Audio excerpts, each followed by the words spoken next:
ਜਦੋਂ ਇਨਸਾਨ ਮਾਜ਼ੀ ਦੇ ਡੂੰਘਿਆਂ ਪਾਣੀਆਂ ਦੇ ਵਿੱਚ ਡੁੱਬਣ ਲੱਗ ਪੈਂਦਾ ਹੈ ਤੇ ਉਹ ਬਹੁਤ ਪੁੱਠੀਆਂ ਸਿੱਧੀਆਂ ਗੱਲਾਂ ਸੋਚਣ ਲੱਗ ਪੈਂਦਾ ਹੈ ਤੇ ਆਦੇ ਜਜ਼ਬਿਆਂ ਨੂੰ ਕਾਬੂ ਵਿੱਚ ਨਹੀਂ ਰੱਖ ਪਾਉਂਦਾ ਤੇ ਉਹ ਜਜ਼ਬੇ ਛੱਲਾਂ ਵਾਂਗੂ ਬਾਹਰ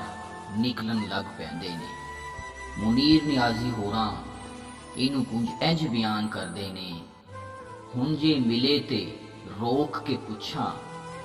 ਵੇਖਿਆ ਹੀ ਆਪਣਾ ਹਾਲ, ਕਿੱਥੇ ਗਈ ਉਹ ਰੰਗਤ ਤੇਰੀ, ਸੱਪਾਂ ਵਰਗੀ ਚਾਲ,